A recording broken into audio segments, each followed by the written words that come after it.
This episode of Christmas Countdown Show is brought to you by Hallmark Keepsake Ornaments. Eric, you know me well. I do. You know me very well. Yes. You know one of my favorite things in general in life Yeah. is collecting. You do. You're a big fan. I'm a big fan of collecting. It started when I was a kid collecting trading cards. Sure. And it has definitely carried over into adulthood in the form of my Hallmark Keepsake Ornament collection. You have a big collection. A massive collection, a massively merry collection, indeed. some might say. And I love them because it's not just these like milestone moments that you can signify in your life, but a lot of really cool pop culture stuff as well, right? You've seen some of their designs. Yeah. Well, they have a lot of cool partnerships with Christmas movies, with sports teams, with TV shows, characters and stuff like that. It's very cool what they have. They have the sort of classic ones that are just generally about Christmas or about Santa, but they have a lot of really cool pop culture stuff. I'm a huge fan. I love just getting lost in the aisles there and seeing what fun designs they've come out with this year to, you know, sort of capture those really cool moments from some of our favorite movies and all that sort of stuff over the years. So if you're like Eric now and you want to start your own collection, you can do that. Yeah, or just get some decorations for your tree to commemorate the year. Yeah, just go to Hallmark.com or visit your local Hallmark Gold Crown store.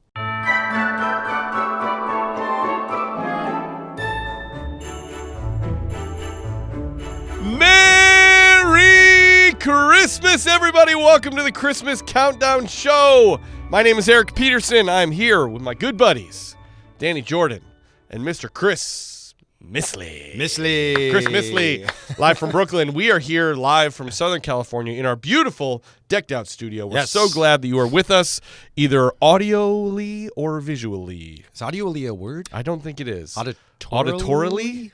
Ooh, that's a good word. If There's it's some not. English teacher out there being like, oh, no, you're educating the children the wrong way. But whether you're listening to us or watching us or both, we're so glad that you're here and you're with us. You have made it to episode 505, or episode 5 of season 5 for those not in the biz. Truly 5 golden rings. 5 golden rings, absolutely. Yeah. We have a great countdown for you today. We have a great theme. This is a cool one. Yeah, I'm excited. This one is top 10 Christmas movies that need a sequel or a remake. Woo! It's good. I can't wait to hear where When you I go told with my this. Daughter the theme this morning as I was driving her to school, I was like, this is what we're recording today. She was like, ooh, I like that. That's a cool theme. So we're so glad that you're with us. Danny, how you doing? Life good? Life is great, man. We are 30 days out from Christmas Day as of the date this episode. Change our what does it say? It says 38 up there. But I just said 38. I thought you said 30. I misheard you. Misheard you. I was like, did I do it wrong? Do I not know what an 8 looks like? No. I could have sworn you said 30. Oh, no. I was drinking water, though. You were guzzling. That's true. We're both also getting over colds. A bit of a sickness. There is. Well, you had it first. I did. And then you were so kind. It is the season of giving. It is. And I think last week you gave it to me, and it hit me over the weekend, and I was kind of battling it as I was preparing to put up my Christmas decorations. And I got to that point, I think it was Sunday. I was like, do I just like lay around all day and rest? Yeah. But I have to go to a wedding this next weekend. I was like, well, if I don't do it now, it's going to be Thanksgiving before I get the lights up, and that is unacceptable. For me. And so I did. I weathered all of the aspects of life right now and got up there. We had a big weekend of decoration, putting up our stuff as well. Really? Put up the tree, the fake tree. Okay. Nothing on it yet. Don't you have 2, or you get a real one? We have 2 fake trees, and then we usually get a real one. But our house we moved, and so we have a slightly smaller house. So I don't know that we're going to do a real one this year. Really? I don't know. We may have to go, as we've always said on the podcast, if you can't either afford or fit a real tree, sometimes a real wreath will give you that same kind of sprucey smell. That's true. So I'm not sure. We haven't really talked about it. But we did put up the fake tree sort of in the middle of the house. Okay. Did you start on the outside or just inside? I have some outside stuff hung. I don't have my full lights yet, but I do have some stuff. Yeah. That's what I focused on yesterday. And outside. I did something, usually in years past, I'll start at the top of my house. Sure, work down. And work my way down. But this, I don't know if I shared this with you in the off season, but this is the year, we're just going to call it the year of the roof. Sure. Because a few months ago, we had a new roof put on our house. Mm-hmm. And if you've ever had your roof redone, there's got to be somewhere for all the stuff that was there before to go. Sure. And that is down. And so all of that, the granular pieces and all the nails and everything went down through the decking of my roof into my rafters. Oh. And where do I keep all my Christmas decorations? In the rafters. So I was up there with my shop vac and a broom all day yesterday, because it wasn't just like years past where it's like, okay, grab the tubs, put them down. It was literally like I had glasses on, like protective eyewear. And like a mask because I didn't want to breathe in all that nonsense. And so I was like dust panning the whole thing. And I was like, oh my gosh, I was so frustrated because our roofer, he was like, well, I'm only responsible for everything above the deck. Right. And I was like, oh my gosh. So I went through that yesterday, which took a long time. It was a grind. And something dawned on me yesterday. I was up on the roof as the sun was setting and my back was aching. I think I've uncovered what is maybe the most far-fetched thing that's ever happened in a Christmas movie. Which is what? You know Clark Griswold in Christmas Vacation. Yeah. He puts up all those decorations in one day. First of all, we know the winter, shortest days of the year. Plus, he lives north of here, so his days are even shorter. Yeah. It's not so much that he got it all up in one day. It's the fact that he is limber after that day. And wearing, like, perfectly like a puffer vest and a Bears shirt or whatever, and or a flannel shirt, and he just is like, look at this. When you finish being on the roof, you are so, my wrists, I was on the roof this weekend as well. My wrists have like all those like tiny little splinters that are just sort of in there, and you get down and you're just dirty and you're just like, oh my gosh, okay, I got some stuff up there. And I found when I was up there, I also had a moment, because I'm dealing with a new roof this year since we're in a new place, where I was full on, my head was lower than my feet, right? And I'm on my belly, and I'm trying to go on the decline? I'm on the decline, and I'm trying to put stuff under the eaves, and I'm like kind of supporting myself, but I'm literally, no one's out there with me. And I'm just going, this is bad. This is bad. This is not good. Just finish what you're trying to do. And I'm saying out loud, I'm like, this is bad. This is bad, because I am not in a good position. Because if there was any kind of slippage, you're gone. I was gone. Do you ever think about the people who are driving by watching you do this? Looking at me like, because they're like, what is he doing? And because I I do that stuff all the time where I'm like, this probably looks like I'm about to tumble off of this roof right now. I really want to get one of those. We've seen them on social media, the like where it looks like there's a man hanging from his roof and it makes him look like he's dangling, That's and hysterical. People always call the cops. They're like, there's a guy hanging off the edge of his roof. Right. Do you ever make the joke to your wife, and maybe you're smarter than me and you don't, but before I go out every year when I'm going on the roof, I go, if you hear a scream, call 911. And she goes, I don't. This was year 8 of me saying that to my wife. She goes, it's never funny. Never laughed at it once. And I was like, but that's kind of what makes it funny, is that I make the joke great dad joke over and over again. But I, for the first time ever, was up on my roof until it got dark last night. And I feel like I earned some new stripes. And it was really fun to watch, because I was smart this year. I plugged in the lights before I started putting them underneath, the roofing shingles. Yeah. And I honestly sat for 5 minutes and debated in my head, because I was already on the roof, and I was like, I didn't plug these in. And I was like, they're going to be fine. They'll be fine. But I remembered our conversation from previous seasons, and so I called my wife on the phone. I was like, can you do me a favor and just go plug in the extension cord? So I plugged them all in. But it was fun to watch as the sun set, my roof getting brighter and brighter as the sun went down. Yeah. So it was nice. It was special. The girls came out in the front yard, and they always, when I'm on the roof, they always want me to put on a show. Which I'm sure, again, my wife absolutely loves. And All I Want for Christmas Is You was playing, and I started flossing.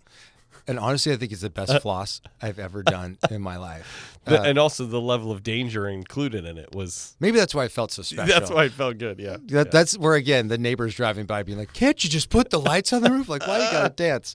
But yeah, it was a fun weekend, and I definitely feel like the spirit, we got both trees up as well, and so the spirit is definitely in our house. I'm sure many people have out there as well. Speaking of the many people out there as well, if you are new to the show, welcome. We are thrilled and grateful to have you. If you love what you're hearing, please make sure you follow the show. Please also rate and review wherever you are listening. I think you can do that on Apple. I know you can do it on Apple for sure. And then on Spotify, you can do 5 stars. And then you can leave us a little comment and let us know what you think of the show. We love to read those comments and those reviews. Speaking of, Danny, we've got a great review to read. Yeah. Do you want me to read it, or do you want to read it? Please, go for it. All right. This is came to us through Spotify, and No, this one's Apple. Oh, this is Apple. Yeah. Look at this. And this is from Ema Zoomer. Ema Zoomer. Do you think this is a grandma who goes by Ema? I think so. And she's a boomer? Yep. But what does it mean to be a Zoomer? Is that like a Gen Z grandparent? That's a great question. Ooh, I don't know. We're going to dig into vernacular a little later in this episode. Yeah. So. All right. But this came through, and the title is 5 Golden Stars. Yeah. And they left us 5 golden stars, which would have been really funny to title it 5 golden stars, but only leave us 4. And they just said no at the end. No.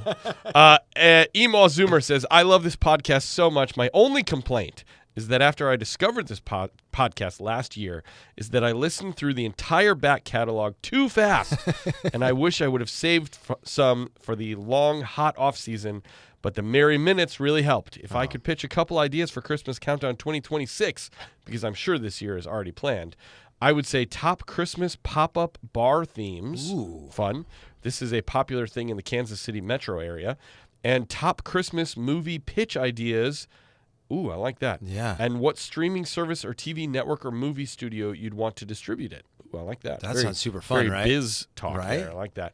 Keep up the good work. Enjoy this Christmas season as it is here. Thank you, Ema Zoomer. Ema Zoomer. Merry I like Christmas that name. to you. I like that idea. My only concern would be, would we be like just giving away? Or just like, giving away our IP? Yeah, I mean, we work in the industry here. Yeah. We may have to keep some of that stuff private.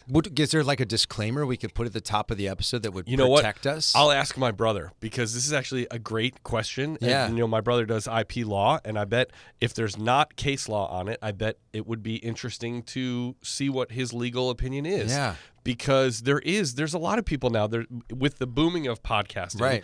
There's a lot of people that, whether it be TV shows or movie ideas, who are going on, whether it be social media or podcasts, and saying like, hey, here's a cool idea for a movie. Do you then own the rights to that movie by putting it out publicly, or do you not, and allow essentially a Warner Brothers, Time Warner, whatever, to be like, hey, great idea, we're going to do that. You don't own it yet. I don't know, but I'd love to find out. I would love to find out from your brother, and if you're an attorney out there and you're listening and you know what we could like put a disclaimer that we either say out loud or we put in the episode notes that are like, this is copyright, Christmas Countdown LLC or whatever, because that would be a super fun countdown to do, and I feel like you and I could come up with some really, really fun ideas for that one. Well, thank you, Ema Zoomer. We appreciate you. Again, if you want a chance to have your review right on the show, you can do that on Apple or via comment on Spotify, or you can email us. We are kringle@christmascountdownshow.com. That's also a great way to get our P.O. box. If you ever wanted to send us a little something like a card or whatever, you can do that there as well. All right, Eric. Not only, is our audience growing as we're getting into the season in terms of like people leaving reviews, but our Patreon, which is our incredibly, massively married community, is growing. We shouted out a ton of people last episode. I think the most new people we'd ever shouted out in an episode. And we followed it up with like another large gaggle of humans who are joining our merry crew. So join the crew. Big shout out to Sean. We've got Jonathan, Melissa, Matthew, Allison, and then we have Christina, and then Ty and Terrence, who became Tree Toppers members, which is the highest tier. We need like a... For real. I don't know. But something better than that. I know. I had a rap air horn on my phone, but my phone is filming this episode, so I can't go to it. But thank you for joining. We appreciate each of you so much. We love that you're in our crew. We've seen y'all starting to comment and engage with everyone on the private Facebook group. And some of them might actually be here live in the virtual studio today, because one of the perks is, if you are a member of the Patreon, you get to join us in the virtual studio and watch how we make this silliness. You get to sort of peek in on our pre-production meetings, all the little flubs and silliness, which never happens. Never happen, because we're always in the pocket. One take wonders. That's what they call us. You get to watch all of it happen. Plus, you get access to giveaways. And I'm thrilled, Eric. We are thrilled. Are we announcing this one? Ooh, this is a big one. This is the biggest giveaway we've ever done. We did the Govee lights one year, which was pretty big. This one is huge. Do you remember last year we had a partner, Aura Frames? Yes. Incredible, right? Very, very incredible. Yeah. They sent us 2 frames, we each, and a 3, one for Chris as well. Yeah. I know all 3 of us put them up in our house. Love it. We have literally, I don't know if we're in an ad read right now, but if we're not, like legitimately, we talk about these frames totally unprompted all the time Right. about how great they are and how much our families and our kids love them. I literally, every time I look at it, brings me joy, and it's such a great way to have a cool, classy-looking digital frame in your house that then it's putting pictures on it is like one swipe on your phone. It's a great, great, great gift, and we're going to give one away. We are going to give one away. Aura was kind enough to send us frames again this year, and they actually sent us an extra one. Woo. And this is the Carver model. So if you're like, "Whoa, what kind can I get?" Sure. And it's got like a white mat around the outside, so it looks like a really, really nice frame. I think it's black with like a little white mat inside of it. And like Eric was saying, it's so easy to get photos to this frame. Once you download the app, you can either upload them there, or what I love to do is like I'll go to my my photo roll after we've been to Disneyland or whatever we're going, and I'll select like my favorite photos, and it pops up. You can like immediately text them to people. Aura pops up as an option where it'll just send the photos directly there. It's one of my favorite things around the holidays because it replaces all of our frames that are normally out. And my kids love it. It's like their favorite thing to do, when they're not watching TV. Is like they'll just sit there. These pictures scroll through. And they'll favorite the one because you can tap the top and you like favorite, which I think means it'll pop up more in your feed.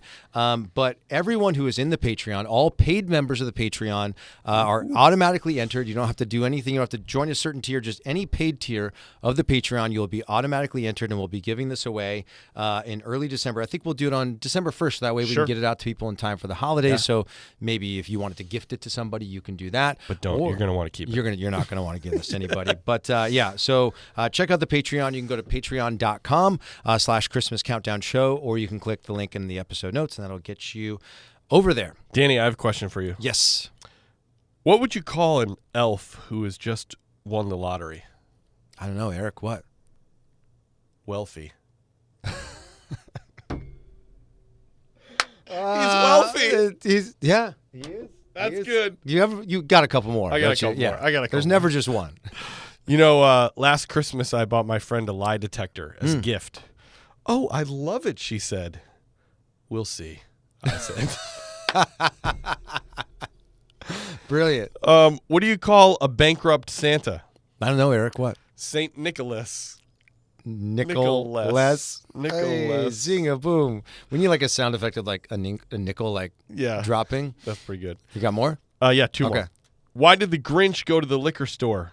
I don't know, Eric. Why? He was searching for some holiday spirit. Woo! Little adult joke. Okay. All right. Hey, it's about that time. What am I saying? It's 11:50. It's about that time. Time for a drink, kid. What's in this coffee mug over here?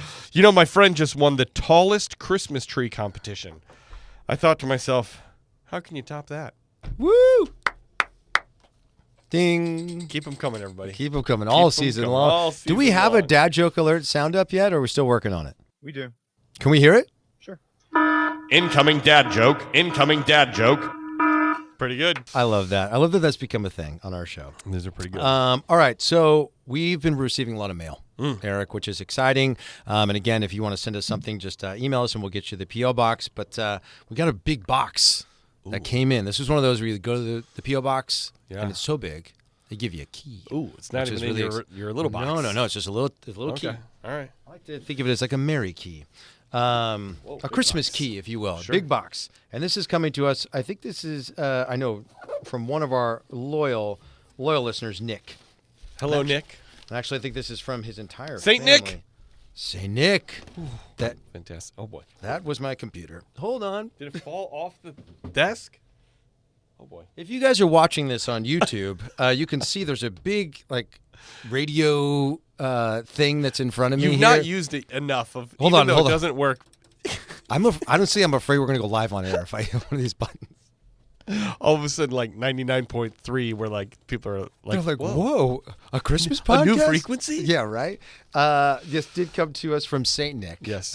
Nick and also his family, Rochelle, Eli, and Zoe. Hello. And it says here, there's a little note from this that says, Danny and Eric, just a little something for the podcast studio. Love the pod. Keep it up. Merry Christmas, the Cordells. Hello, Cordells. Merry Christmas. All right. Let's see here. This says just bubble wrap. Okay. There's nothing in this bag. Nothing. I was going to rip it open. Sure. All right. Here we go. Do you don't know what it is. It's truly not open. This is truly a surprise. I didn't even shake it to see. Sometimes we pre-open it just so that we know, oh, Danny's excited. Oh, my gosh. Is it something we can eat? Dude, Whoa. It is a Kevin Whoa! McAllister. They're calling it a head knocker, which I think is another way of saying bobblehead. Yes. Dude, that's a good one. My gosh. Let me see. I've never seen that cutout. It's him with the shotgun, sort of like across his his little BB gun, yeah. Yeah. Oh, that is awesome. Should we take it out? Dude, please take it out. It's limited edition. It says 1 of 5,000. It's a major award. This is a major Here's a question I never thought of with Home Alone. Yeah. Do you think Kevin having the BB gun was a nod to Christmas Story? Ooh, I never thought of that till this moment. Maybe. A kid, Christmas time. Dude, look, you guys, if you're not watching on YouTube or you can actually watch on Spotify, you need to see this. We'll post a photo of it on our 360 degrees of awesomeness, and it has a little Home Alone on the bottom. Dude, get out of here. And it says Kevin on the bottom. He's got the fireworks in his pocket. Oh, nice. What is this? Is that like a hair? I think it might be a hair dryer. No, it's 2 hair dryers. I think it's 2 hair dryers in his pocket. They're supposed to be like his little, pistols, I guess. Dude, this is amazing. Thank you, Nick. Let's get a nice front and center spot. I'm going to put it next to Clark Griswold, the little bobbing head one that you got. I don't think you will. Shoot. Should he go to the village? All right, Kevin, you're going to the village. All right, I can't. All right. Yeah, we're moving the cow. Continuity. Right in front. Dude, that is epic. Thank you, Nick. Awesome. So much. What a great gift. Gosh, what an incredible gift. Now, the debate is going to be what happens to this after the season ends. It could go to your house. It can go to my house? Yeah.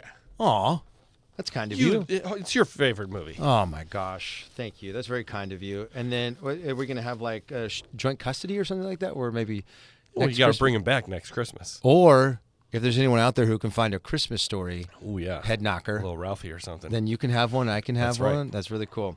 Awesome. Very cool. Thank you so much, Nick, for that. So, Eric, it wasn't just fan mail that I carried in here today. I see you got a big tub over there. Well, you referred to it as my mini half tub. It is a mini half tub because it is the size at the top of a full tub, but it's only halfway deep. It's very sneaky. Yeah. Let me see. I've never attempted to put a tub here on set before. Sure. We've talked about this on the show a lot. Yes. For 5 years now, 5 seasons, you and I have chatted about my beloved Hallmark keepsake ornament collection. And, seeing is believing. Oh, wow. Seeing is believing. So I brought in my whole collection here for you to check out. I'm going to show you a few of them. Some of my favorites from over the years. I love this. Now, one of the first ones I ever received, and this one is very, very fitting since my favorite team just won the World Series. Sure.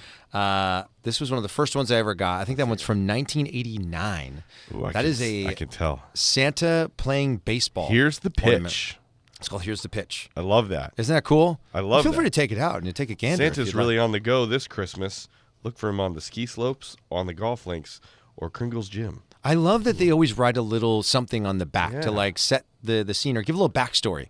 That it's not just a design, that there's a story to it, right? Now here's what I love. Yeah. I have to talk about this because it isn't a medium, a visual and an audio medium here.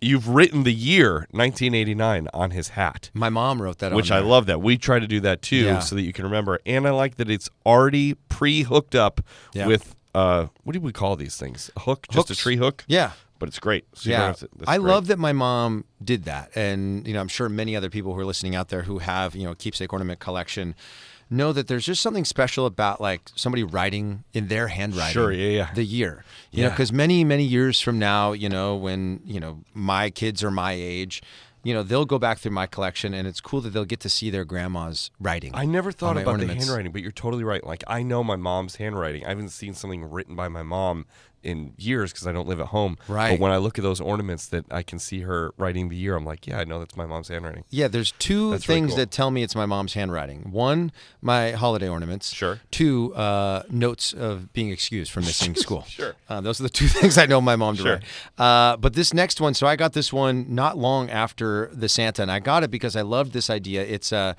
Donder, and he is also in baseball garb. And he's pitching a no-hitter and as well. So every year, to this day, Eric, the way I have always set these ornaments up on my tree is I set Santa and Donder about maybe 8 inches away from each other, and I always will orient them so they are facing Is it each like other. they're having a snowball fight? They're playing catch.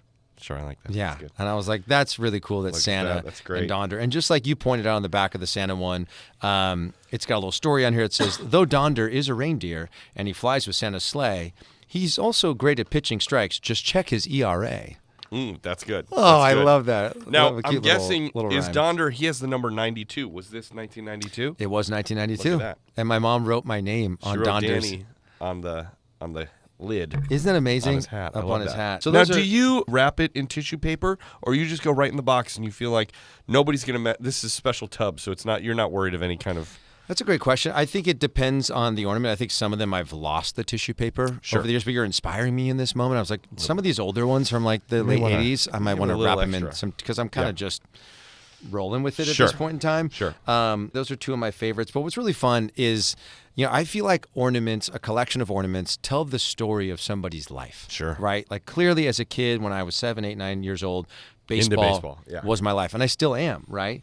But as I got older, my interests changed, right? Sure. So, I got into golf. Yeah. So, of course, one year when I went with my mom to pick out ornaments, and you'll appreciate this one because I know you're a big golf fan. Yeah. This one's a golf cart. Oh, I love that. Let me see this. Yeah, check that one out. That one's really fun. Another one which I absolutely... Tea Time Taxi. And aren't they the cutest names on these keepsake ornaments? I love it. Another one that I absolutely love... Now we got some bubble wrap. This one's taken care of. That one is properly. well taken care of. You are correct. I've learned over the years. But another one that really, I think, represents where I was at that chapter in my life is this one, which is called the North Pole Countdown, which I absolutely love. It's an old school, old-timey radio. And it's supposed to be like it's like you live in the North Pole and you're tuning in to the North Pole broadcast. Oh, that's great. But it's also a countdown, right? Sure. So every day you turn the dial starting on December 1st. And when you turn it, the host of their radio show comes on. Here he is. Finally here. Wait. Here we go. That's so Everyone here cool. at the North Pole is cheering the return of Santa and another successful Christmas Eve night. This is Dash Deerbuck wishing you a very Merry Dash Christmas. Deerbuck. And so And it does that for every day of the... but there's a different story. So like That's they're checking cool. in. Isn't that amazing? That's really great. So yeah, all throughout December, you're getting a new story coming from the North Pole from That was Dash really Deerbuck. But that was when I'd gotten into like working in radio and really Sure. wanted to do that with I my love life. And that's the beautiful thing of these traditions is not only do you have beautiful things to adorn your tree with, but you have these really cool markers of points in your life, benchmarks in your life. And so this tradition, it means the world to me. It is, out of all the things I take down out of my rafters every single holiday season, it is the one that puts the biggest smile on my face every single year. I'll tell you, Danny, you're inspiring me. Yeah? We talk about traditions all the time Yeah. on this show, and we have traditions of other ornament things, but I like this, as you're talking about, this idea of benchmarks and the things that your family are really into, especially at that time in their life. I think that I want to start doing this with my kids. Really? I do. I had a feeling. Oh, okay. I had a feeling. You know me well. This might have been a ploy the whole time. I might have been just trying to get you on the tradition train. I thought, I've talked about it for 4 years. Maybe if I come in and show Eric, Sure. you'll get excited. And so I thought you might say something like that. Okay. So I took it upon myself on a recent trip to the Hallmark Gold Crown store to get you your first ever Hallmark keepsake. Oh, look at this. Yes. Oh, this is great. You got to open it. Look at this. All right, let me describe it. So this one is called Hallmark Keepsake. Here Comes Santa Claus. Press the button and see it illuminate. And Here Comes Santa Claus, which is one of my favorite Christmas songs. Yep. Okay, here we go.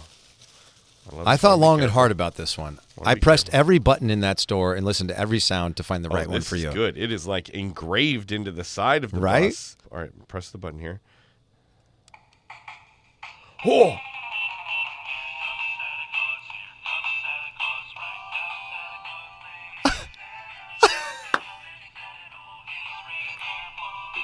It's like a surf rock version of it. Bro, it's like the Beach Boys. This is so good. Right? Oh my gosh, I love this. This is a party in the van.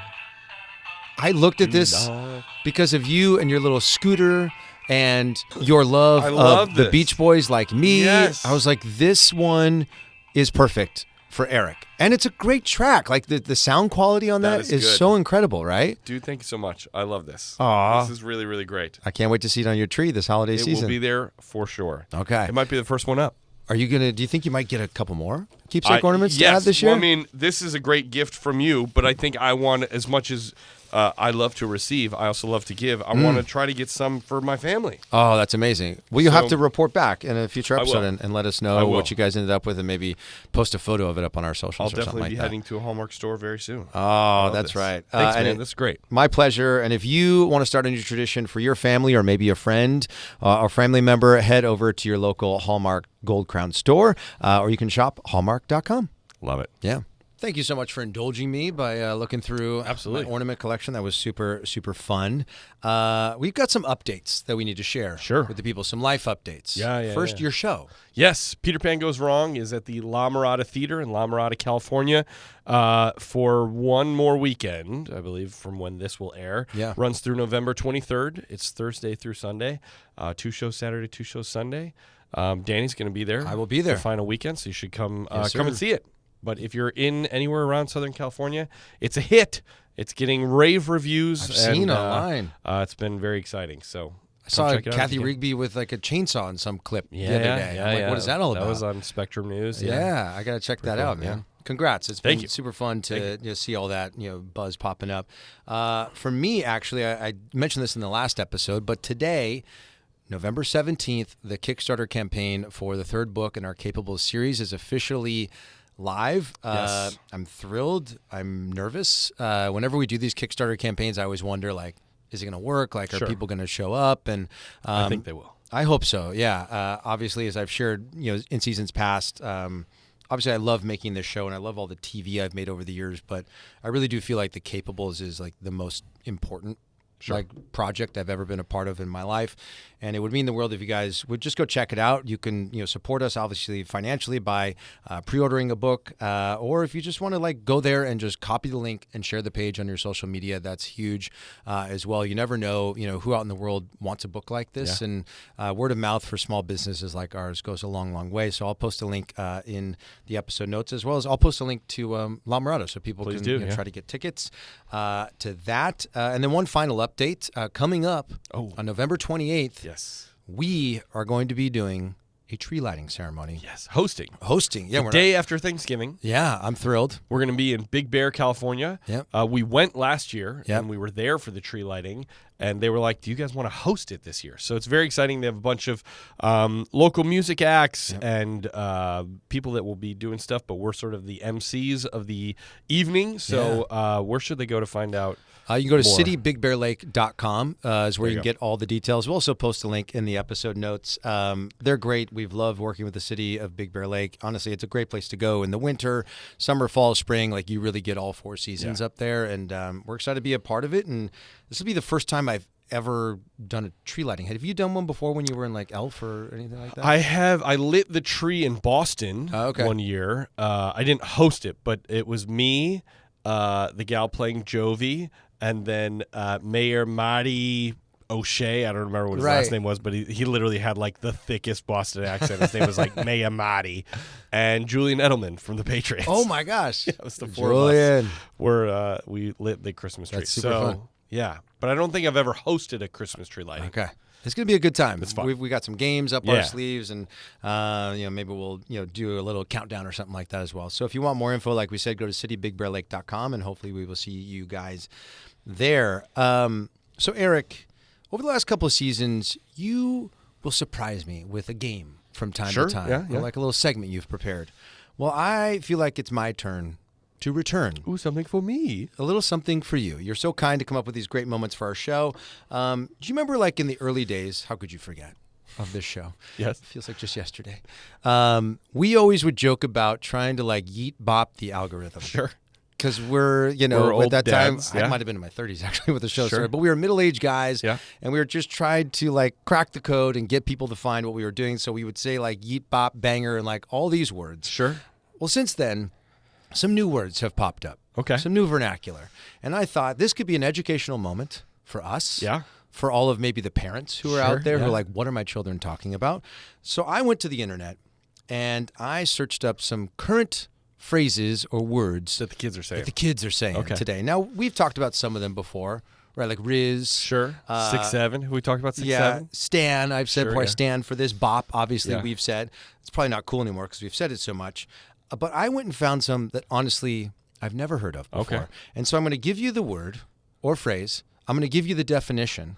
And then I would like for you, with your incredible improv skills, Okay. to use it in like a Christmas-themed statement. Sure. Okay. Okay. Does that work for you? That's fair. Okay. Let's see what I do. First, we're going to start with phantom tax. Phantom tax? No, phantom. Phantom? F-A-N-U-M. Do you know what that means? I have no idea what that means. When a friend steals your food. Phantom tax. Kind of like phantom dad tax. Hey, phantom tax. Yep. Okay. Frankly, if Santa, as he comes into your house to take the cookies, nobody's around, but he's probably going, phantom tax. Phantom tax. Ho, ho, ho. I love that. Okay, Yeah, perfect. okay, great. All right, next one. Caught in 4K. Caught in 4K. Okay. I'm guessing that means something about like you got caught on camera. You're busted with proof. Busted with proof. Okay. Yeah. That's something that a kid would say when he caught Santa saying phantom tax because he actually set up a camera and caught Santa in the act, and he goes, caught in 4K. I love that. I love double usage. They're just firing it back at each other. I'm creating a whole scene now. Okay. Smacks. Smacks. I have no idea. Tastes amazing. Oh, that smacks.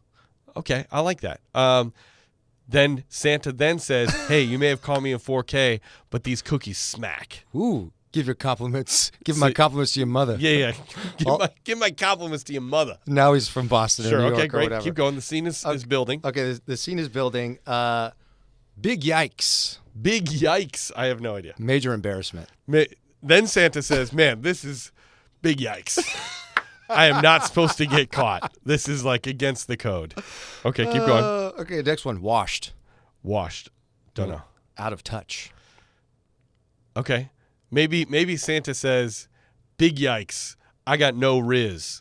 Right? He uses an old word. Ooh. So then the kid says, what was the word again? Washed. Santa, you're washed, man. You're so out of touch. People don't say riz no more. Okay, This great. is great. Yep. Okay. I want to keep going. I've got a bunch more here. Delulu. Do you know Delulu? I've heard Delulu, like you're crazy. Believing your own fantasy way too hard. Yeah, you're delirious. Like Okay. you're delusional. Okay, so you know that one? Do you want to incorporate that one? Yeah. Okay. Santa then says, what? Me? Washed? You're Delulu, kid. Okay. Next up, gatekeep. I think gatekeep is like, don't hold secrets. Don't hold anything back. Well, specifically, the definition is you're hiding info to stay elite. Yeah, okay, yeah. Okay. And then so the kid says, yo, Santa, don't gatekeep. How you getting down these chimneys? That's great. Last one, 6'7". We need to film this whole scene. It is happening. And then the Santa looks at me and goes, listen, kid, sometimes you got to shrink down to like 6-7 inches small and zoop right down into the chimney. That is brilliant. Go off, Eric. Go off. That's the whole scene. Dude, you nailed it. This is good. I have a bunch more. Maybe we'll bring this back. But that was great. No cap. That's good. No cap. cap. No lie. No, I know that one. All right. I know that one. Oh, amazing. All right. Well, that's my game for this episode. Chris, you got a game for us too, right? I sure do, and I couldn't be happier to talk about this game. We've been playing this game for a while. We're going to play at least 2 different rounds of it on 2 different episodes, but we are playing Christmas Clash. Yes. Ooh, Christmas Clash. Love this game. So essentially, without spoiling too much, it's Family Feud. So we're Yes. playing Family Feud. We don't have the rights to that. Right. We don't, yeah. So here's how it works. I surveyed over 100 members of the Countdown crew and asked them all kinds of Christmassy questions. I'll start by asking you both a question, and whoever answers with the most popular answer will have a chance to play that round or pass to the other person. The object is to correctly guess the top answers given by the listeners. If you get 3 wrong answers, the other person will have a chance to guess and steal the round. Love it. Here we go. The first one. Answer if you know it. Name something people forget to buy before Christmas Day. As if I had a buzzer here. I'm smacking the desk. I'm going to go batteries. I'm going to say wrapping paper. The number 1 answer is batteries. Yeah, batteries. So, Danny, do you want to pass or play? How many are there total in this one? We're looking for top 5 answers. Top 5. Okay. I already gave you one. If it's on the list. We don't know if it's on the list. Could be a ploy. I'm going to pass. Okay. Yeah. 5 things that people forgot to buy before the big day. So batteries is one. I'll stick with my answer, wrapping paper. Wrapping paper is... Not on the list. I will give it to you. That is number 3. Gift bags, wrapping paper. It all comes with tape and scissors and stuff, so I'll give you Sure. that. Number Okay. 3, you got it. Great. Okay, great. It's like supplies. Yeah. Yeah. Other things they forgot to buy. The turkey? I think you might be right with that. I will give you that. That's 4. So you're looking for the 2 and 5 now. Okay. Ooh, okay. Was it turkey or was it food? It was turkey, but that goes with food ingredients. Yeah, okay, great. 2 and 5. People, oh my gosh, we didn't get the candy? Like stocking stuffer candy? And number 2, stocking stuffers. wow, Okay, yeah, dude. Great, okay. No X's yet. And then number 5, what else did we forget to buy? Oh my gosh, you guys, we forgot to get the... I'm going to give myself an X there. What else did people forget to buy? They forgot to get... maybe one is present for somebody that they didn't know was coming. Number 5 answer is presents. You got Wow. it. Swept. Like somebody shows up at your house and you're like, oh, I didn't know you were coming too. And you're like, re-gift something quickly. Thank God I got that aura Yeah, frame in yeah. that giveaway from Yeah, Christmas. exactly. Dude, that's all 5. Nice. Nice, dude. I'll take it. Crush that. I'll take it. Here we go. Next one. Yell out if you know it. Name a Christmas tradition that always seems to go wrong. I don't. Sure, yeah. Elf on the Shelf. We're looking for top 5 answers, and that did not make the top 5. I'll give an answer. I'm going to say dinner. The cooking. At number 5, having dinner on time. I'll give it to you. Do you want to pass or play, Eric? I'll pass. You're gonna pass. I'll pass. Okay, this is a tough one. Yeah. All right, I'm gonna say the gift exchange. Number 2, gift exchange. Okay. I'm gonna go next with. I guess this could be like a twofold answer, but I'm just gonna say like the family Christmas card. Sure. I cannot give you that one. So was I close with it though? Family photo? No. Oh. Not really. Would Yeah. family photo have worked? Family photo is 100% the number 1 answer. Yeah, because I was thinking like I think you were on that. You were on that That's why I track. didn't know like if it was like Yeah. the mailing of it or just the photo turned Sure. out bad or whatever. Okay, so that's what we got. 1. Which numbers do we have? 1, 5, and something. You're missing number 2. And 4. Actually, you're missing 2, 3, and 4. 2, 3, and 4. Okay. All right. So we got the family photo. Yeah. And we got the gift exchange. Yeah. And Next. cooking. Wasn't we didn't say cooking? cooking. But I thought cooking was on time. Oh yeah, because you got that one That- and right. I Yeah, it passed was it, the, yeah. the food, right? So Yeah. we've got 3 of Oh, them. yes. So Yeah. we have 3 and 4. And I will say that 3 is slightly adjacent to another one of the answers, but we Ooh. had to be separate because there was a lot of people that said it. Sure. Okay. And what was 3? That was the food, right? The food being prepared on time, right? Food is number 5. I'm sorry. If Oh, there was okay. like a visual, it would be so much more helpful. Sure. Right. But number 4 was. Number 4 is one that you haven't picked yet. And neither is number 3. Oh, they're So adjacent you're to looking each for other. 3 and 4. Gotcha. Okay. Gotcha. Okay. Traditions. Well, 3 is adjacent to a different one, not necessarily number 4. But I don't want to say. I don't want to spoil it too much. Although it doesn't Okay. really matter too much, I guess. Tradition. I'm gonna go maybe Christmas caroling. Maybe somebody's not a good Good singer. answer. Christmas Good caroling answer. was on the list, but it did not make the top 5. Ah, okay. All right, so that's 1X. All right. I will say that the number 3 one that we haven't guessed yet is adjacent to gift exchange. Gift exchange. Oh, okay. So that would be. Well, it could be that like the gift exchange went poorly, but also like the gift that you gave was not good. Am I helping in a way? It could possibly. I wouldn't lean too much into that. This Okay. is a tough one for sure. Okay. How about I got one? A proposal. Marriage proposal. Ooh, proposal is not on the list. Oh, I didn't think I saw that at all. That could go bad. That's though. not necessarily a tradition. You know that tradition we've got as a family where someone always Christmas, proposes. somebody proposes. Old Jimmy Every proposes year. to somebody. He's been married to 17 ladies. He just wants to keep the family tradition alive, you know? Give it up for Jimmy. Keep the family tradition alive. She was like, "Sorry, babe, you gotta propose next year. Sorry. You're out." You're out. But you got that prenup. I'll give you one more chance to guess, then we'll keep it moving. 'cause Oh, this one's- gosh, this one's hard. traditions. I mean, I love traditions. It's one of my maybe putting up the lights. That is number 4. Decorations Let's not go. working. So I Okay. see that. That means we got one more to go. Can we get Yeah. there? I'm going to go with Repeat. It's a type of gift giving. type of gift giving. Oh, like Secret Santa. That always goes. That's bad. what I was thinking, like gift exchange, like Secret Santa. Yeah. Yeah. Number 2 is gift exchange. Number 3, Secret Santa. Sure. Okay. Yeah, I was thinking like white elephant, Secret Yeah, Santa yeah, sort of yeah, thing. yeah. Hey, we got there That was again. good. That was Look good. at that. We're 2 for 2. Yeah. Very I'm good. so proud of us. This is fun. Yeah. Let's do a couple more. All Name the best Christmas movie to watch with the whole family. Beep beep. I'll Elf. give it to you. Okay. Elf. Number 1 is Elf. Wow. You want to give it a shot, Danny? Well, I don't want to give him. I Actually, it doesn't make a can't- difference yeah, because I Eric got gets it. to do it. Yeah. Yeah. I'm gonna play. I remember the rules. You're going to I'm play. gonna play. Ooh, You're is gonna this top play. 5 we're going Yeah. for All right. here? Top 5 to We're watch looking with for the top family. 6. Top 6. Okay, great. Ooh, okay. So we got Elf number 1. I'm gonna say Christmas Story is on there. Number 3. Dang. I'm gonna say Home Alone is on there. Number 2. I'm gonna say. Are we including TV specials like Rudolph and stuff, or no? Not on this list. Okay, no. great. I'm gonna say It's a Wonderful Life. Not in the top 5. Or not in the top 6, rather. Excuse me. Hurtful. Kids might get bored with that one. I'm gonna take a risk here and say Home Alone 2.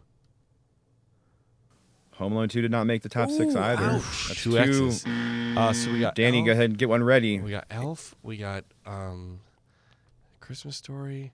And you got Home Alone, so you're halfway there. Yeah. I'm gonna say for the whole family, Klaus. Klaus is unfortunately incorrect. Danny, for the steal. I'm going to Steal go. the round if you can get this next I got one. a few that I got to choose from. Polar Express. Oh, Polar Express is a good one. Polar Express is a no. Oh, whoa! The Grinch live action with Jim Carrey. No, not in the What? top 6.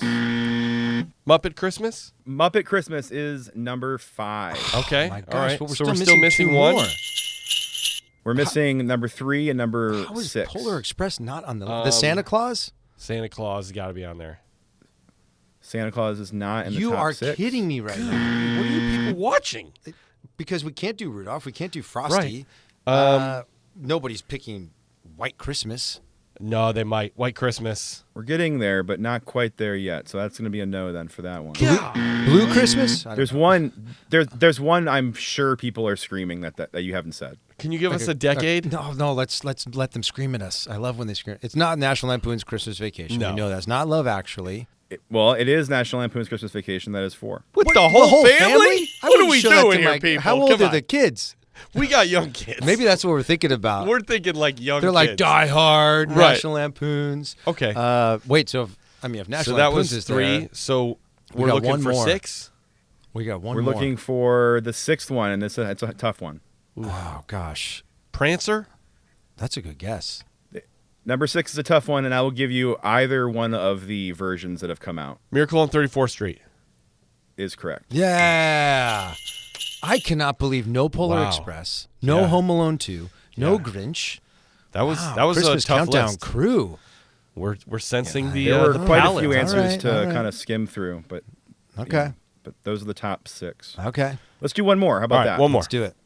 Name something people start doing as soon as December begins. Ooh, I don't think. I'll bing. Sure. Sure. Shopping for gifts. Number 1 answer is shopping. There you go. Do you want to pass or play, Danny? I'll play on this one. Let's Okay. go. Great. Looking for top 5 answers. Decorating their house. Good answer. Good answer. Decorating is number 2. Okay, 1 and 2 out of the gates. You said top 6 on this one. Is that right? 5. Top five. Or top 5. Okay. Let's go with shopping. Did I say that one already? That was your Oh number my one. gosh. I'm on cough medicine today. Did I say What's that? Oh, listening to Christmas music. Listening to Christmas music is the number 6th answer, but we're only looking for number 5. That's 5, so I can't give it to you. I know, but I think people that I've surveyed started way before December. Sure, so it's not new. Okay, maybe start driving around looking at Christmas lights. Sure, that's good. Good answer. Good answer. I remember seeing that one as well, but it was not in the top 5. 2 X's. Right, so I got shopping. Wrapping gifts? That's right. Yes. Fantastic. That was a long, dramatic pause. Very dramatic pause. Yeah, okay. That is number 4. Okay, that's number 4. How about watching Christmas movies? Sure, yeah. Watching Christmas movies, you're doing it. That's number 2. Let's go. You're doing it, Peter. Doing it. Last one, right? We got one more. Yeah.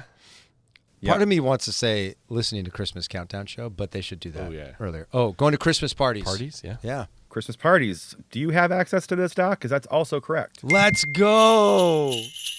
Nice. It was a team effort, I will say. If you're watching this, you saw there were a couple points where I Eric gave some silent he pointed clues. at his ears at one point, and then he started dancing. Yeah. A little bailamos over here. Yep. Oh, I love that That was a good game. Thank you, Chris. Thank you, Chris. Hey, and if you're not following producer Chris on social media, do it. He posts great content from New York City during the holidays. Plus, he posts funny memes all the time. You are at It's Your Bud Chris on Instagram, right? That's right. It's me, your bud, Chris. I'm on Instagram. Come find me. Can you create an alter ego, Chris Misley?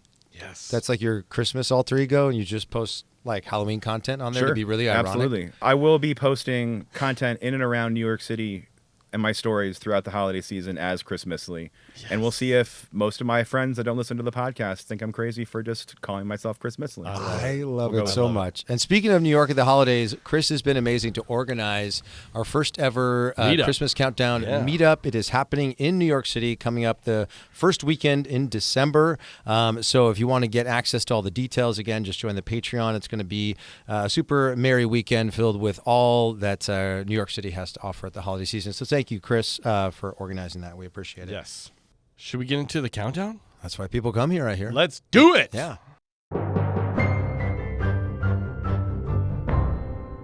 Countdown. All righty, folks. This is a good one. This is our top 10 Christmas movies that are ripe for a sequel or remake. Yeah. I love this. I had fun with this. I have a good list. I did not order them. Oh, really? So I'm going to sort of pick and choose as I'm doing first them. Unordered list of the season. It is, yeah. I have them all, but I just didn't put them in like what's 1 through 10. So I'll be a little bit on the fly here. Okay, I'm excited. All right, I'm going to start us off. This seems like a good spot to start because I'm sure we will have some crossover. There's got to be, right? My number 10 is going to be Love Actually. We love Love Actually. It's a great movie. And I would love to see the stories of all of those couples that got together, see where they're at maybe 15 years down the line. Some are probably still together. Some are not. Some have been together, now have families. And then what are the challenges of that and what are their lives like? And then I think the trick would be is how do you continue to intertwine all those stories? That's what was so lovely about the end of Love Actually is you see that like this guy was so-and-so's cousin, which was their, person who worked on their house, and like they all were somehow connected, Right. And then you could probably also incorporate a few new love stories into it and just show that like the world is continually being filled with stories of love. I love that. And in the end, love actually is what it's all about. All around. All around us. That's a great one. I love that. I almost included that on my list. I don't want to spoil anything, but it was a cusper for me. Because I think what would be interesting for me would be to find out, the kid who chases after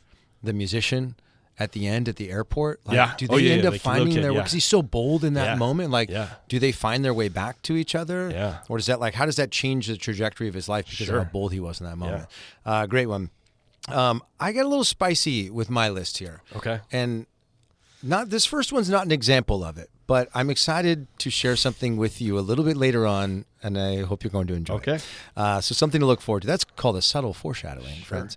Number 10 for me, I got to go Klaus.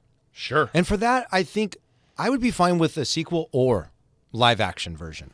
Because I feel like both would be incredible if they were done right. Like, what is it like in Smearsburg now? Like, where does Klaus go? He kind of like evaporates at the end. Like, does he travel the world, like making toys for kids everywhere? And now not just in Smearsburg? are he and like Mrs. Claus, do they end up together? And is that what sort of started the essence of Santa Claus in our world?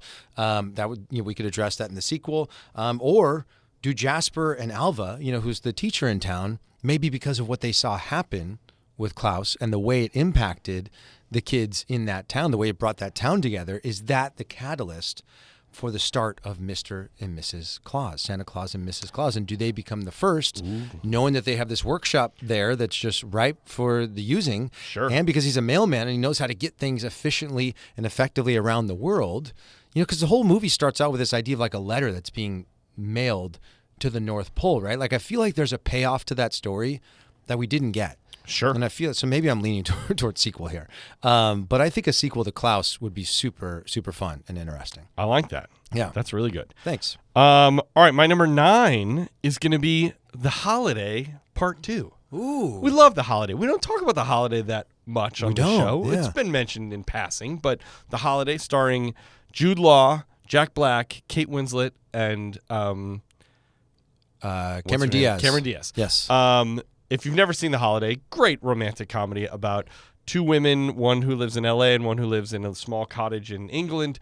Basically, their love lives are gone badly, and they're like, I need to get out of town for the holiday, and they switch homes, and then they fall in love with people in their new cities, and it's great. It's just like a lovely little romantic comedy. Yeah. But we never really got to see the ever after of the happily ever after, so I'd love to see a check-in. A lot of these are check-ins on these great, these great couples that we find getting together at the holidays. But as we know, as married men, like there is, that's only the first part of the story, right? And the love affair, is the beginning. But what is the life? It's like? the spark. Yes, we want to see the flame. We want to see the flame. Yeah, it's the where are they now? Exactly. And that's the one thing you don't get with scripted films, as opposed to like docuseries, documentaries. Is we don't know what ends up happening. Yeah, what's and it's the sort of like postscript? that's one of the beauties of film. I think is that it enables and empowers you as the viewer to write the rest of the story. Sure.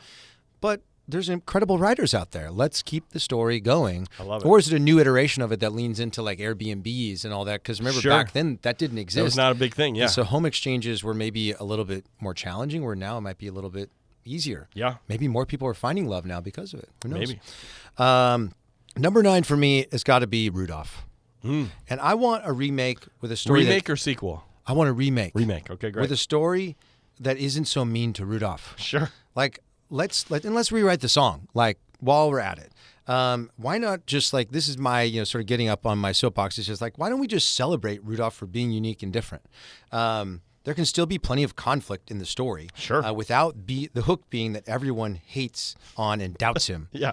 Do you know what I mean? Yeah. Like the idea of like getting ready for Christmas. There's enough stakes in there. It's like, maybe it's the reality producer in me that's like, you go and you pitch this like great show or like story idea to a network executive and they're like, where's the stakes? Right. And you're like, they are like this thing in this world and like trying to catch alligators. Sure. Isn't that enough for you? Like, isn't that enough? Like, isn't trying to deliver all these gifts in the middle of a snowstorm Right. enough for you? Like, Isn't that why do enough? we got to make this horrible story about this kid being different and everyone poking fun at him? Like, I think the idea of Rudolph and like celebrating uniqueness is beautiful, but we don't need to wrap it in this whole like story around like everyone hating on him and pointing out that he's different. Like, we don't need to do that. That doesn't need to be the hook of a story. I agree. Stepping off my soapbox now. Would you want it to be Rankin and Bass type animation, or would you want to go like a CGI route? I think let's do it. Let's do Rankin and Bass. Yeah, did I say that right? Rankin and Bass. Yeah. Let's do it in that style, so that way it's that comforting imagery that Sure. people are used to, and we can sort of replace the story that's always been there. And I think that's the beauty of life. Like I know a lot of people like to say, well, it was a different time.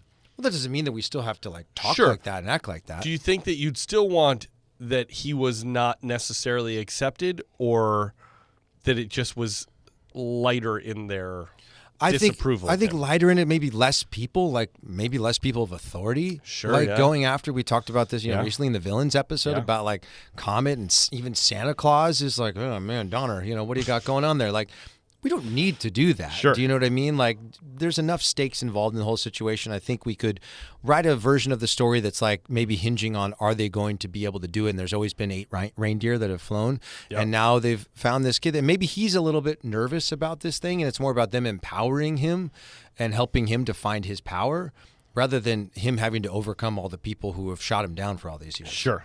You know, so you still get a similar story, just a different take on it. I like that. Yeah. I like that. Again, soapbox, I'm stepping down. All right, my number 8, and I did this on purpose, is 8-Bit Christmas. Ooh. 8-Bit Christmas, newer Christmas movie Yeah. that starred Neil Patrick Harris, where he tells the story of him growing up as a kid in the 80s and wanting to get a Nintendo. Right. And he tells the story to his kid. This was actually a suggestion from my daughter, Sophie. Oh. She was like, I love 8-Bit Christmas, but I would love to see, that was kind of the 80s version. I'd love to see the same kind of thing with a 90s version, with a 2000s version, with a 2010s version. So like all the different sort of decades of kids and their own nostalgia of what was the big thing when they were, that age of 7 to 17. I love whatever, that. So yeah, it would be a sequel to 8-Bit Christmas that I don't know if you'd want to go then some sort of 9 joke and then like a 2000 joke. I don't know. You could do 64-bit and do it around N64 era. Yeah. Okay. If you got to choose what would be that era and what do you think would be that toy that would for be the featured? 90s? Yeah, if it was 90s. I mean, you could go the little kid version and go Tickle Me Elmo. Ooh. I mean, do you remember? That's the one that I remember as a kid being that it was like you could not. I was too old for them, but I remember in the 90s that it was like people would kill each other for Tickle Me Elmo. Right, or the Beanie Babies, like the Princess Diana one that came out would be super interesting. Yeah. I don't know if we want to call it the Tickle Me Christmas, but That doesn't. That's not quite. we'll workshop that title. Workshop yeah. But that's my number 8. I think 8-Bit that's Christmas, a continuing sequels for the different decades. Oh, I love that. Yeah. That's great. All right, number 8 for me is going to be the Santa Claus. Look, I know that we got the series, right? But like, I want the Santa Claus 4 as a movie. Like, the series is fine, but to me, it feels like it's missing something. It feels like they could tell like that similar story that they're telling in the series, but to do it with like the real cinematic, like larger than life feeling. And as I thought about it, I was like, well, maybe that's what's missing. Maybe like, we're talking about Santa, right? Sure. Like, it should feel big. It should feel magical. It like, to me, like, I think maybe like the idea of Santa, it's not small screen. It's not streamer. It's sitting in a big theater, seeing this larger than life figure up there. And to me, it just like, it feels below like the omnipresent being, the series version. Sure. So I would love, and they could even take a similar story. Like, I think the idea of like, is his family going to take over? Like, is Charlie going to become the next Santa Claus? Like, I think that's a really interesting story, because even as we find out in the first Santa Claus, like, that dude passed the baton. Yeah. And now Scott Calvin has become Santa. Like, I think that's a story we could have told where it's not somebody trying to steal it from him, like in the case of Jack Frost, but it's like, hey, I'm ready to let somebody else come in. Now, here's what could be interesting. You have Scott Calvin, right? Yeah. And he's been essentially preparing his son, Charlie, to be the next Santa Claus, right? But on one Christmas, and we have sort of Charlie who's kind of pushing back against it, and it's kind of like, I don't know, that's a lot of responsibility. I want to be my own man, whatever. Scott is on the roof. He falls. Ooh. And just some random guy who's maybe meant to be the next Santa gets the card, and then it's about Charlie essentially going to this guy who now he's, in the same way that Scott sort of came to him. There's some random guy, but Charlie's like, no, I do want to be Santa. And it's so his sort of like trying to become Santa, but he didn't really like take the baton when it was presented to him. Oh, the conflict of it. And then what happens with the new Santa? Does he acquiesce and go, you know what, this is rightfully yours. I didn't mean to put on the jacket. No, like, you missed the boat, kid. Sorry, big dog. Yeah, I don't know. I'm the head sounds cheese. interesting, Yeah, though. wouldn't that be fun? I like that. Yeah. All right, my number 7 is The Grinch Part 2. Ooh. The Grinch Part 2. This would be about the Grinch and how he now lives in Whoville, and he has a good life, right? Mm-hmm. He's accepted the Who's. His heart has grown 3 sizes too big, right? But he still is a Grinch. Yeah. Right? So we would see about how you can't change too much about him. Like he still gets a little annoyed by some of their peppiness. Yep. Perhaps he wants to run for mayor, or maybe there's even troubles with a lady Grinch that maybe he's fallen in love with, or there's in the live action version there's what's the woman's name? Oh, Martha Mayhew. Yeah, Martha Mayhew. Who maybe they're together, and what's that life like? Or perhaps the Grinch's parents have come to steal stuff from Whoville because they're like, you didn't finish the job, kid, right? And now he's like with the Who's, but he's against his parents, and there's lots of conflict about who am I really? You know, these are my parents, but I also love the Who's now. And so you could have sort of a parent to child relationship and how to figure that out, and figuring out those parental issues and see how he's changed and they can't quite accept it. So yeah, this would be the Grinch part 2. I love that because we never dive into like where the Grinch came from. Where's the Grinch come from? Who were his parents? Because I feel like what you're setting up is similar to like the Shrek musical, where it's like his parents are like, sorry, you gotta go. Yeah. And did that happen to the Grinch? Or did they intentionally send him here to ruin Whoville? Yeah. And now his dad's like, that's a whole new layer. Now his dad's disappointed him because he became nice. Yeah. Wow. The That's Grinch a layered part 2. story. I like that a lot. Yeah. I didn't even think to go to the Grinch because I was like, there's already been 3 versions. That was of the it. thing. There's lots of original Grinch stories, but where's the continuation of the Grinch story? No, I love that. Grinch 2. All right. This next one's going to be fun. And this is finally me finding a way to work this movie into a countdown. Okay. Frosty. Sure. But I want live action. Okay. And I want it as an action thriller. Okay. Like, let's lean into what's happening. Sure. Here. There's a creepy magician chasing kids, a snowman that takes a kid on a train in a frozen car all by herself. Sure. This has Liam Neeson written all over it. Liam Neeson is Frosty. No, he's the magician? It's like Taken. And he finds out that Karen. He's Karen's dad? Yes. And she has been captured. I will find you. I have a special set of skills. Right? Exactly.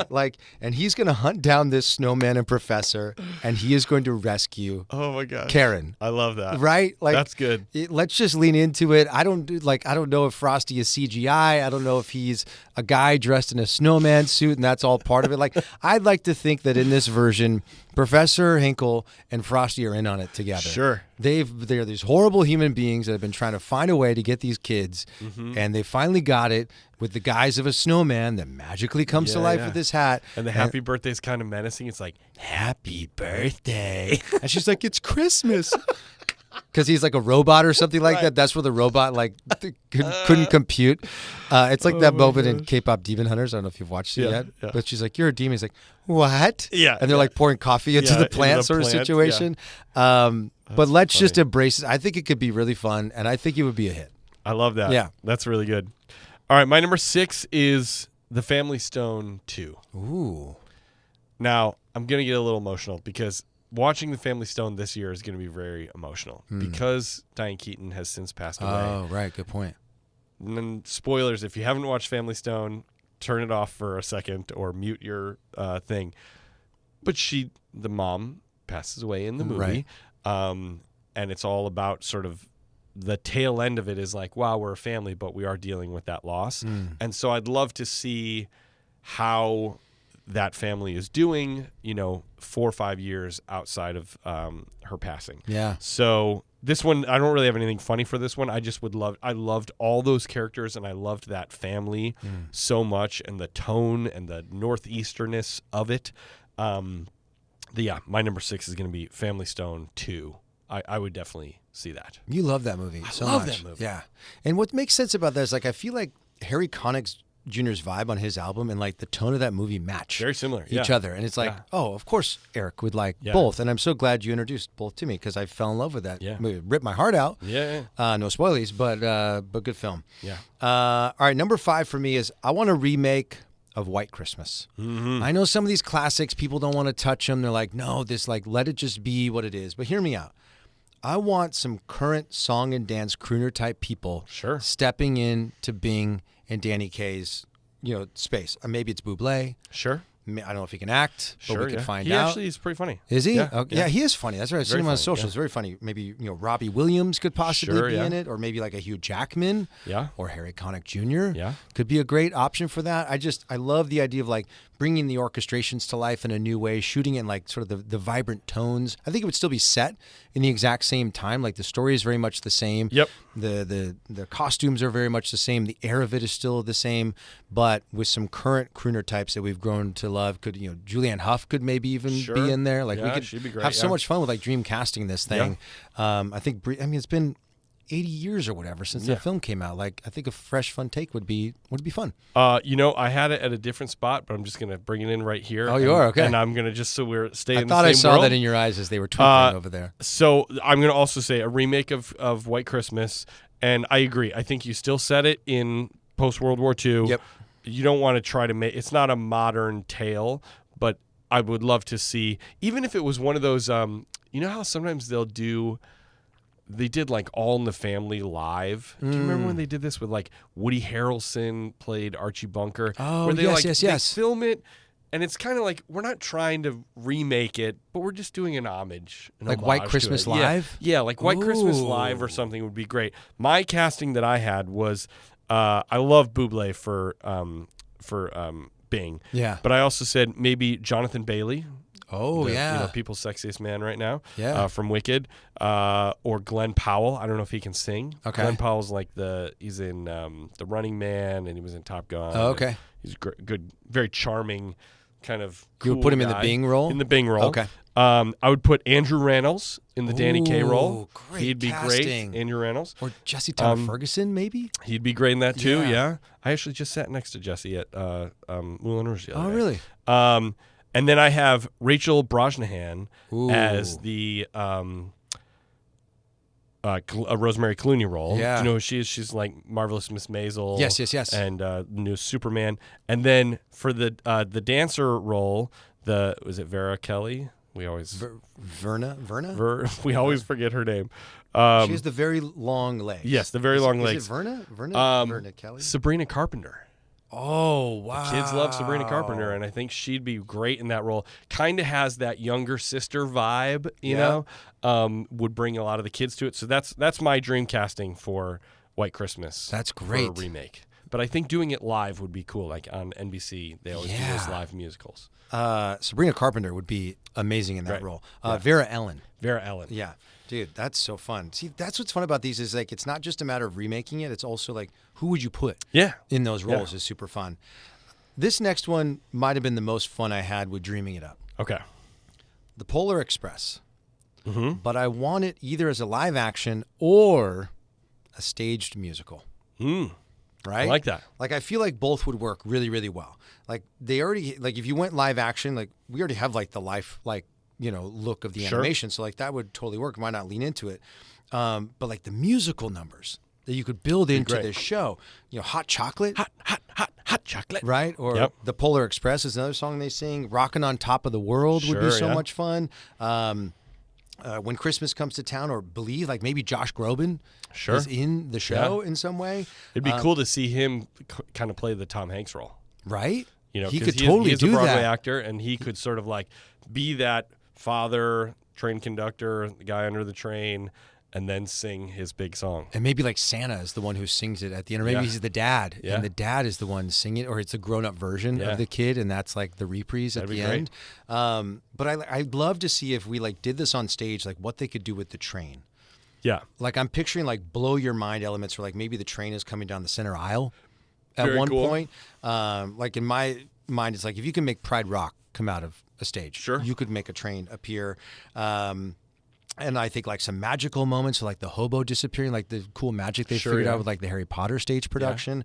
I think this on stage would be an absolute smash hit. So I'd love to see it as a musical. I love that. All right, I'm very proud of my number 4. Okay. I like this one. This is going to be Christmas Carol. Wait, is this your 4 or 3? Because you put White Christmas, I think, at 4, right? I put White Christmas at 5. Oh, okay. Now I'm at 4. Copy. Okay. So Christmas Carol, this is going to be a sequel to Christmas Carol. Okay. We've seen a billion versions. You can choose whichever version you want. A sequel would be, we see that Scrooge has now lived a good life, right? he eventually passes away. He goes to heaven, and he finds that he can't be with his good friend Jacob Marley, who's still sadly in hell.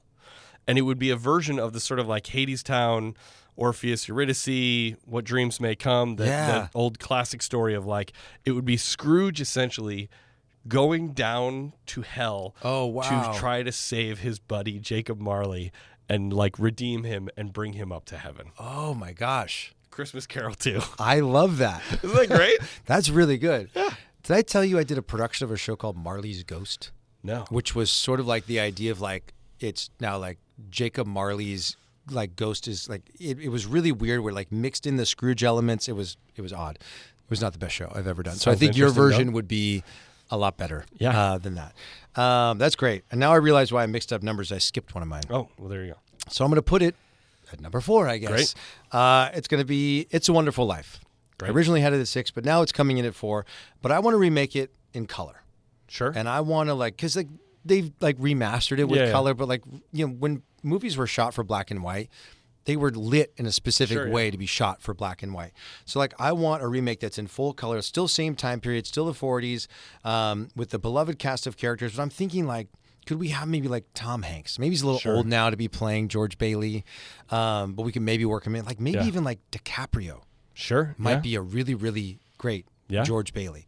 I know it's like White Christmas where it's one of those classics that we don't necessarily want to touch, but I think like a current version of it where there's still, again, like I think of DiCaprio in Great Gatsby as a perfect example of this, where like it's set in that time period, but it's like got the current technology and all that sort of stuff where I think you could have a lot of fun with it. And it's like breathing new life into this classic. So, I love that. That's my number 6 by way of number 4. I love it. Fantastic. All right, we're to my number 3. My number 3 is going to be Elf 2. The people want it, right? Like there was obviously rumors in the press that that Will Ferrell shot down a script. He didn't feel like it was strong enough.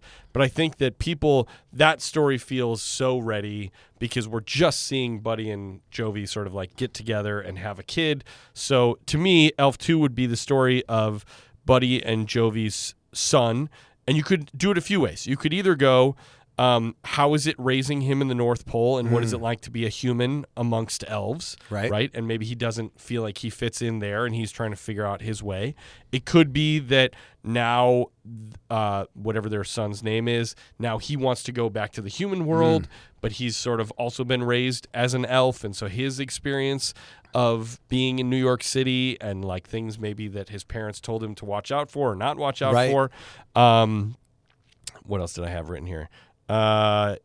He wants to get out of Christmastown. Maybe the kid's like, I'm a human. Like, why am I up here in Christmastown? I want to be in the city. I want to like go to CBGB's and like it doesn't exist anymore, but like he wants to like rebel a little bit, and that kind of breaks Buddy's heart, and seeing the whole father-son dynamic of that. Yeah. So I think that there's a lot of great stories that we could get out of Elf 2. I agree. And that's my number 3. Before I reveal my number 3, I think it's really funny that we started this episode off with a review that said you should come up with all these pitches, and we're like, well, we don't know if we should share them.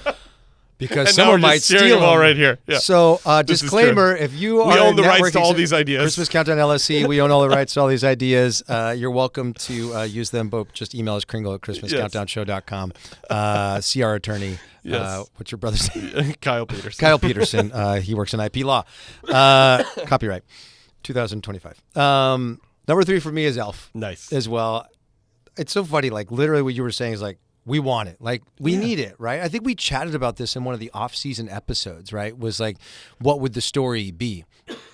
And that notion of like, is it that the kid is growing up in the North Pole, and whereas like Buddy doesn't want to leave, but like feels like he has to leave because he wants to go find his dad, this kid's just like itching to get out. Yeah. Or is it the other way around where like, because at the end of the movie, you know, they've started the new like publishing company, and maybe they are living in New York City, and now it's the opposite. Yeah. This kid's like, I want to go learn what the North Pole is about and go see Papa Elf and all these sorts of things. And so maybe it's him wanting to go back. I mean, the bottom line is like, it's 2025. There's got to be some amazing writer out there that has a concept. Yeah. I mean, we just pitched 2. Yeah. They're copyrighted, obviously. And you need to hit up our attorney, Kyle Petersen. But like, maybe it becomes a TikTok trend where people like pitch their idea. Make sure you put your copyright information in there so nobody steals it. Of like, here's my 3-minute pitch on For what Elf the 2. new Elf 2 should be. Yeah. And then the internet sort of rallies around it. Let's do like a hashtag like Elf 2. Or something like that. Or Elf sequel is like the hashtag. And everyone goes on and pitches what they think their idea should be, because this one of all the Christmas movies feels like it's most primed for a sequel. So let's make it happen. Come on, folks. I love that. All right, my number 2 is going to be Miracle on 34th Street. Ooh, okay. So we had obviously the original right. in the maybe late 40s, early 50s, right? Then we had a version in the 90s. Seems like it's ready. It's been about, 30, 40 years now. Yep. We're ready for the next version of Miracle on 34th Street. Obviously, you would deal with, and I would set it in current times. Oh, you would? Okay. Right? Because I think that like the first one was set in the 50s. Right. And the 90s one was set in the 90s. Yeah. And then this version would be set in today. And you would deal with all the sort of non-believers and the commercialization of the season and, whoever, I don't know who the great Christmas, the great person to play Santa would be.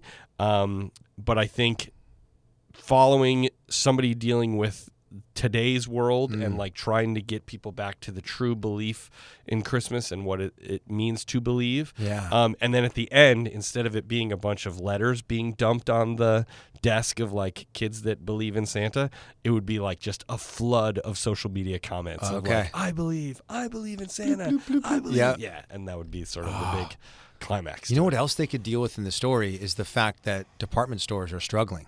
Sure. And if there are no more department stores, then how are the kids going to meet that is a great Santa point. Claus? That is and a maybe great point. him being there is like one of the anchors that brings, and the parents are like, no, we're not going to go shopping. They're like, well, I got to meet Santa. And then like there's the flashback of maybe somebody from the first film of when they met, Richard Attenborough. And there's like the flashback to that moment they had. I love that. Yeah, wouldn't that be a cool additional element to it? Because it's real, right? Yeah. Like that is happening in real time. Both Macy's here in this town. The mall we are at, there was a Macy's 20 yards from where we're sitting. No more. Gone. The other one, gone. Anyway. Okay, number 2, I think you're going to agree with me on this one. We got to do Spirited. Sure. But it has to be adapted for Broadway. Ooh, I like that. Right? Because I like it's that. Are you Pasek listening, everybody? It's Pasek and Paul. Yeah. Right? Like, and everything they write works for the stage. I mean, they wrote the Christmas Story musical, right? On top of La La Land and Dear Evan Hansen and all these things that they've written over the years. So they already know like what it takes to like move a holiday story to the Broadway stage. Like think of like how epic that would be. We could cast Eric, obviously, would be in the show. Hello. Yeah. But like, could we get like a Matthew Morrison in there? Sure. Is there a Hugh Jackman in there? Is there a Jeremy Jordan in there? Sure. I don't know. There's like so many incredible Broadway talents that we could sprinkle in there. I mean, heck, you could even have Patrick Page reprise his role that he plays in the movie on stage. Right. And the big question is, could we get Will Ferrell to do it on Broadway? To do his like, because he was in that like the George Bush play many years ago, but he's never done a musical. Yeah. And he's kind of talking. I heard an interview with him recently where he's like, yeah, like I'm kind of not cool anymore. Yeah. I mean, he definitely likes to do weird projects. Not that this would be weird, but like he likes to sort of unexpectedly do stuff that you're like, okay.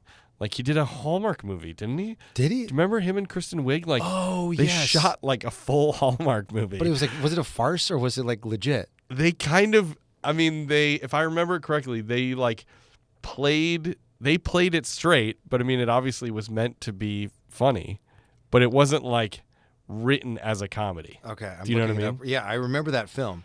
Kristen Wiig, what was the movie? It was, was it called A Deadly Adoption? It might have been. This is what AI is telling me, and obviously asterisk AI says it was a fake Christmas movie called A Deadly Adoption, which was intentionally misleadingly announced to be a top secret Lifetime Christmas movie. Yes, that's what it was. Lifetime. Yeah. But like you're right, like it feels like he would do a stunt like this and pop up in New York for 2 months at the holiday season. Heck, get Tracy Morgan in there too. Like let's just get the whole gang back together. I think it would be a blast. And like it is written, like when you listen to the overture, when you listen to the songs from that show, you feel like you could immediately plug them into any Broadway house. Yeah. And I think it would just absolutely crush at the holiday season. I love that.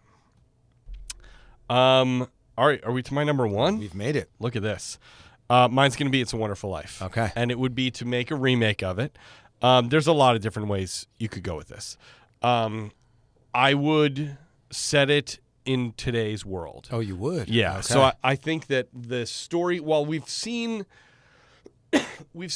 versions kind of this story in a modern world. Like there's a movie Family Man. Oh, which is a great right. movie. Have we ever Is that talked Nicolas about it? Cage? Yeah, Nicolas Cage, where he sort of like sees what his life could have been. So it's a little bit Right. of a play on It's a Wonderful Life, and there's an angel involved. I think always sort of showing people that reminder of we think that the grass is greener on the other side of whatever struggle we're going through. It always seems like everybody else has got it figured out, and everybody else has got a nice, stress-free, happy life, right? And my life is so stressful, and everything's going wrong in my life. But then when you see what the option would be if you weren't around and how it would affect people and the things that you have and how important they are, and even though they might be little things like, I'm a sister, I'm a brother, I'm a dad, I'm a mom, I'm somebody's son, I'm somebody's daughter, like those are the big things. Yeah. So I think also in a world where we live in sort of continual comparison, that we're always comparing our lives to other people that we see on social media, a modern sort of George Bailey dealing with that, of seeing that like his friends started, moved to LA and are YouTubers now and live in this big fancy house, and he stayed in his little town of Bedford Falls and is, running a construction company. Yeah. And is not very fancy, and he's dealing with all this stuff, and he just sort of is like, I can't take this anymore, and thinks he wants to end it. But then he sees, you could see sort of like his life that were on social media posts that he had posted, and those things disappearing, and how that affects the people around him in his small town. And I just think that it's one of the greatest Christmas movies of all time about its message of hope, and that the little things are important, and having connection with the people around you is really the most important thing that we can do. And I think it's just ripe for, again, I don't think it needs a remake, but I would love to see if it was done well. I would want a great director to handle it, great actors, and for it to really sort of capture that timeless quality of the original Frank Capra version. That's amazing. I think it's so important, maybe now more than ever, because at that time there wasn't that same comparison culture that's happening now, and you see it happening with parents every single day of just being like, I'm not enough, I'm not showing up for my kids, and obviously the financial aspect of it is very relevant to today's times. I thought, man, I think that would be incredibly impactful. And maybe that's the beauty of those stories, is that they are so timeless, right? In their essence, that we're all sort of fighting those battles, whether it's the 40s or now in the 2000s. Great selection. I love it. Before I reveal my number one, I want to remind you guys, if you are not already subscribed to the show, please make sure you do so wherever you are listening. Please, again, rate and review. If you're not one to write reviews, that's totally fine. You can still tap the 5 stars button, which will help more people to find our show. You can also follow us on social media at Christmas Countdown Show on Instagram, TikTok, and Threads. And as mentioned, we are doing that giveaway for the Aura frame. So if you want a chance to get that, and most importantly, be a part of an incredibly merry crew, the link for our Patreon is in the episode notes, or you can go to patreon.com/Christmas Countdown Show. Woo! I don't know why I'm singing. Maybe it's because I just came out of the spirited musical vibes. I think I always say this, if you know me, I've been wanting this one for a while. Home Alone. I want Home Alone 3. Yes. And I know we've had a true 3. Home Alone 3. A true Home Alone 3. It's the Sure. one we're owed. It's the one we want. It's where Macaulay Culkin is back, and he is playing grown-up Kevin. And I don't know if it's his kid that gets left behind, maybe his kid gets dropped off with grandma and grandpa, and they do it again, Right. Or if he gets left behind again, and maybe it's with his kid, and he's sort of having flashbacks to what happened when he was a kid. I feel like there's so many ways you can go with this. Sure. I know they tried to do it in the most, the Home Sweet Home Alone or whatever it was that came out on Disney Plus a few years ago, to they gave a little nod to hey, thanks, Kevin, and he had the secure home security company. But what we need is a true new version of it, where it is the McAllister family. And yes, I know there's going to be issues with the plot in terms of technology exists now. We're creative individuals. Sure. We can find our way around that. Maybe the internet goes down. Sure. The power goes out in the first one. Isn't it amazing though? Quick sidebar. Yeah. That the invention of the cell phone / internet has ruined movie plots since it came out, right? I mean, everything before we all had cell phones and the internet was like, oh my God, we're trapped. And we were just trapped, and that was it. And then we could have a whole movie plot about whatever it was. But now everybody's like, well, why wouldn't you just call somebody? I know. Do you think that's maybe why it hasn't happened? Is that they go into the pitch meetings and they go, okay, we're going to do it. Sure. They're like, but the cell phone thing, the internet. But again, in the first movie, the power goes out. Why can't the internet go down? Why can't there be a storm and there's, We've had internet go down before, like something happens with a satellite and it means that they can't communicate. Now I know there's a hole in that plot as well because how the plane's flying. I know. But we are all creative individuals and we're just brainstorming in this moment. Right. But we need a version where it's Kevin grown up. I've wanted it for so long. I feel like it would be incredible. I don't know if Harry and Marv are a part of it. Are they out? I don't know. It would be kind of funny to see like grown up, like even older Daniel Stern, like trying to, I'm still at it. Like he's not that old. Or but do like, they have kids that like now want to take revenge on Kevin for sending their dad away to prison following in the family 50 business? years? Yeah. There's so many ways we could go with this that would include the McAllister family. So that's my number one. I love it. Yep. We did it, folks. That was a fun list. Yeah. I had a lot of fun. And again, as we said, you cannot steal these ideas. They are our ideas. But no, thank you so much, Chris, as always, for a great game today. Thank you so much for listening. Follow us on all the socials. Tell somebody that you love them. Give them a call. Somebody that, we say that sometimes, but really today, go, this is the sign. I'm going to call that person, that family member who I haven't talked to in a while. Yeah. It's the holidays. Just send them a text. Say, hey, thinking of you. Hope you're doing well. I love that. There you go. Spread some love. Take some love. Be happy, folks. Yep. Life is good. Yep. And we will close this how we do every single episode with a very, very heartfelt Merry Christmas. And happy holidays. We will see you on the next one. Bye-bye, everybody. See you guys. Bye.